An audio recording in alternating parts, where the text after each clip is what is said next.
नमस्कार छात्र छात्रों, स्वागत है आपका एसआर साइंस स्टडी के अंदर। देखिए, पिछले वीडियो में हमने पढ़ा था कि अम्लों की धातुओं के साथ विक्रिया और धात्विक ऑक्साइडों की अम्लों के साथ में विक्रिया। इस वीडियो में हम पढ़ेंगे जलीय विलयन में अम्ल और क्षारक का क्या होता है। यदि जल में हम अम्ल और क्षारक को मिला दें तो देखिए क्या होगा। सबसे पहले हम क्या लेंगे, एक पात्र लेंगे और उस पात्र में एक एनोड लगा देंगे, एक कैथोड लगा देंगे। दोनों को जो है बैटरी से और कुंजी से जोड़ देंगे। जोड़ने के बाद में इनके साथ में इनके मध्य एक विद्युत बल्ब लगा देंगे। फिर देखिए इसमें क्या करेंगे, हम Cl या H2SO4 की कुछ बूंदें इसमें डाल देंगे। यानी अम्ल लेंगे हम HCl और H2SO4 लेकर के क्या करेंगे, इसमें कुछ बूंदें डाल देंगे। बूंदे डालने पर देखिए क्या होगा, जैसे ही हम कुंजी को ऑन करेंगे, ऑन करते ही विद्युत धारा जाएगी। विद्युत धारा जाते ही देखिए क्या होगा, यह जो लाइट है, विद्युत बल्ब जो है वह जलने लग जाएगा। अर्थात इससे स्पष्ट ये होता है कि जल का अम्लीय जो विलयन होता है वह विद्युत का चालन करता है। तब HCl में हम विद्युत धारा देंगे। विद्युत धारा देने पर देखिए क्या होगा, हाइड्रोजन आयन मुक्त होता है। ध्यान रखना, यदि किसी अम्ल को हम जल में डाल दें और डालने के बाद में यदि विद्युत धारा प्रवाहित करते हैं तो अम्ल जो है अपने ही आयनों के अंदर विभक्त हो जाता है, हाइड्रोजन आयन मुक्त होता है। ध्यान दीजिए, जलीय विलयन में अम्ल का क्या होगा, जलीय विलयन में अम्ल का ये होगा कि अम्ल में से हाइड्रोजन आयन मुक्त हो जाएगी। हाइड्रोजन आयन मुक्त होने की वजह से ही क्या होगा कि यह इसमें जो बल्ब है वह जल जाएगा। अर्थात यह जो अम्ल का विलयन है वह क्या है, विद्युत का सुचालक है। फिर देखिए यदि H2SO4 लेकर के इसकी विलयन में यदि विद्युत धारा प्रवाहित करें तो देखिए हाइड्रोजन आयन प्राप्त होगा। यदि एसिटिक अम्ल CH3COOH क्या होता है बेटा, एसिटिक अम्ल होता है। तो एसिटिक अम्ल के जलीय विलयन में हम यदि विद्युत धारा प्रवाहित करते हैं तो हाइड्रोजन आयन मुक्त होता है। अर्थात इन सभी से स्पष्ट होता है, यदि अम्ल को जल में मिलाएं तो देखिए हाइड्रोजन आयन मुक्त होगा। इस आयन मुक्त होने की वजह से ही अम्ल का जो जलीय विलयन है वह विद्युत का सुचालक होता है। बाकी हम यदि इसके स्थान पर, अम्ल के स्थान पर यदि क्षारक डाल करके देखें या मान लो कि ग्लूकोज डाल करके देखें तो यह क्या होगा, यह बल्ब है वह नहीं जलेगा। अर्थात कि जो क्षारक का विलयन है और जो ग्लूकोज का जो विलयन है वह विद्युत धारा का सुचालक नहीं होता है। अतः इन सभी बातों से स्पष्ट होता है कि बात नंबर 1 तो यह है कि अम्ल का जलीय विलयन जो होता है वह विद्युत धारा का सुचालक होता है। उसी के साथ यदि अम्ल को हम जल में मिलाएं, जलीय विलयन में यदि डालें तो अम्ल जो है अपने आयनों के अंदर विभक्त हो जाता है। अर्थात हाइड्रोजन आयन मुक्त हो जाता है। जलीय विलयन में अम्ल का क्या होता है, हाइड्रोजन आयन मुक्त होता है। ये ध्यान दीजिए, हाइड्रोजन आयन मुक्त होने की वजह से ही इसमें विद्युत धारा प्रवाहित होती है। जल के अंदर अम्लों को मिलाने पर जब हाइड्रोजन आयन मुक्त होता है तो हाइड्रोजन आयन जो है अकेला नहीं होता है, रह नहीं सकता है हाइड्रोजन आयन अकेला। अर्थात जल के अणुओं के साथ में मिलकर के हाइड्रोजन आयन रहता है। देखिए तो H2O प्लस हाइड्रोजन आयन मिलकर के देखिए बड़ा क्या बना लेंगे, ये बना लेंगे H3O। इसको कहते हैं हाइड्रोनियम आयन। हाइड्रोनियम आयन कहते हैं इसे। अर्थात हाइड्रोजन आयन न बोल करके हम इसे जो है हाइड्रोनियम आयन भी बोल सकते हैं। जैसे HCl की जो अणु है H2O के साथ में विक्रिया होगी, देखिए क्या प्राप्त होगा, यह प्राप्त होगा H3O और Cl जो है वह बाहर निकल जाएगा। तो इस प्रकार से क्या होगा, जलीय विलयन में हम यदि अम्ल को मिलाते हैं तो क्या होगा कि अम्ल आयनों के अंदर विभक्त हो जाएगा। वह जो है अम्लों से हाइड्रोजन आयन मुक्त होगा। यह जो हाइड्रोजन आयन है वह अकेला नहीं रह सकता है, स्वतंत्र रूप से नहीं रह सकता है। अर्थात जल के अणुओं के साथ में यह संयुक्त रूप से रहता है और इसको कहते हैं हाइड्रोनियम आयन कहा जाता है।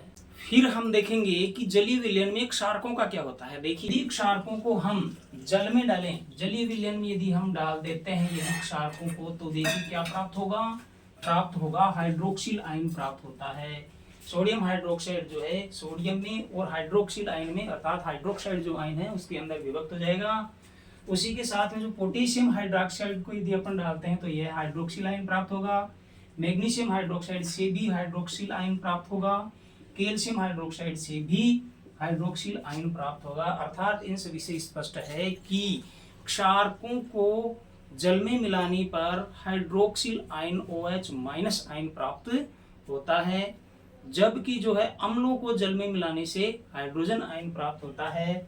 हाइड्रोजन आयन की वजह से ही जो होते हैं अम्ल जो है विद्युत के सुचालक होते हैं, जबकि क्षारक जो है विद्युत के सुचालक नहीं होते हैं। क्षारकों का जो विलयन है वह विद्युत का सुचालक नहीं होता है। क्षारकों को हम यदि जल में मिलाते हैं तो जलीय विलयन के अंदर ये विलय होकर के क्या प्रदान करते हैं, हाइड्रोक्सिल आयन प्रदान करते हैं।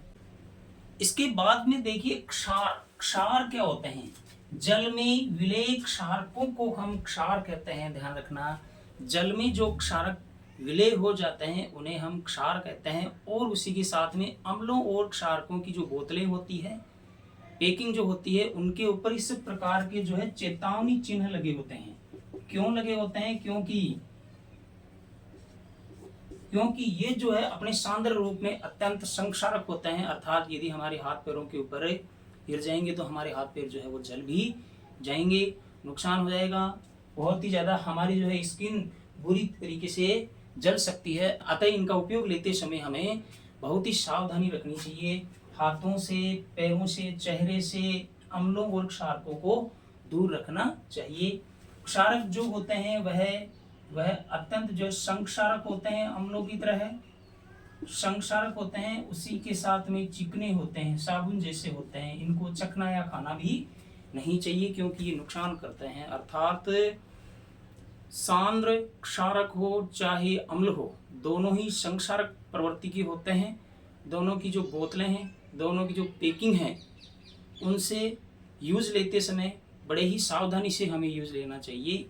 यदि ये हमारे हाथ पैरों के ऊपर गिर जाए तो हमारे हाथ पैर जल में अम्ल और क्षारक मिलाना। जल में अम्ल और क्षारकों को मिलाते समय हम क्या करेंगे, बड़ी ही सावधानी रखेंगे। ये ध्यान रखेंगे कि जल में अम्लों को धीरे धीरे मिलाना चाहिए। जल में अम्लों को मिलाना चाहिए। ये जल है हमारे पास में, जल में जो है अम्लों को धीरे धीरे मिलाना चाहिए, न कि एक साथ मिला दें और न ही अम्लों में जल को मिलाएं। जल में अम्ल को मिलाना चाहिए, न कि अम्ल में जल को मिलाएं। ये ध्यान रखना इस बात का। ऐसा क्यों होता है, क्योंकि देखिए अम्लों और जल के बीच में, अम्लों क्षारकों और जल के बीच में होने वाली जो रासायनिक अभिक्रिया है अत्यंत ही उष्माक्षेपी होती है। उष्माक्षेपी अभिक्रिया होती है, अर्थात अत्यधिक मात्रा में जो है उष्मा उत्पन्न होती है, जिससे विलयन जो है आस्फलित होकर के उफन करके हमारे हाथ पैरों के ऊपर या हमारा जो चेहरा है उसके ऊपर भी आ सकता है, तो हम जल सकते हैं। ये जल में अम्लों को धीरे धीरे मिलाना चाहिए। जल में जो है अम्लों को मिलाना चाहिए, न कि अम्लों में जल को। इस बात का ध्यान रखना चाहिए सदैव। क्योंकि इनके मध्य होने वाली रासायनिक अभिक्रिया अत्यंत उष्माक्षेपी होती है। उष्माक्षेपी होती है तो विलयन जो है आस्फलित होकर के या जो है उफन करके हमारे हाथ पैरों पर आ सकता है, हमें नुकसान हो सकता है, हमारी स्किन जल सकती है। इसीलिए जो है जल में अम्ल मिलानी चाहिए। जल में अम्ल मिलाने चाहिए, न कि अम्ल में जल।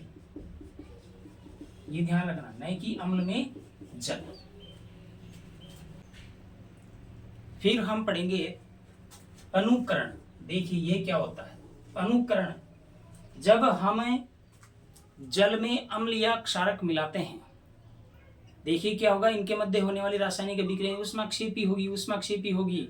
लेकिन क्या होगा कि यदि हमें जल में अम्ल या क्षारक मिलाते हैं तो उसकी जो आयन की जो सांद्रता है, जो मात्रा जो है, कौन से आयन, हाइड्रोनियम आयन या हाइड्रोक्सिल आयन, यानी अम्लों के लिए तो होते हैं हाइड्रोनियम आयन और क्षारकों के लिए हाइड्रोक्सिल आयन में प्रति इकाई आयतन में कमी हो जाती है। इसे हम कहते हैं अनुकरण कहा जाता है। कि जल में अम्ल या क्षारक मिलाने पर, जल में हम यदि अम्ल या क्षारक मिलाएं तो देखिए क्या होगा, उनकी जो आयनों की सांद्रता है, आयनों की सांद्रता, कौन से आयन होते हैं, अम्लों में होते हैं हाइड्रोनियम आयन, वह जो क्षारकों में होते हैं हाइड्रोक्सिल आयन, अर्थात हाइड्रोनियम आयन व हाइड्रोक्सिल आयन की सांद्रता में प्रति इकाई आयतन के अंदर क्या हो जाती है, कमी हो जाती है। इसे हम क्या कहते हैं, अनुकरण कहा जाता है।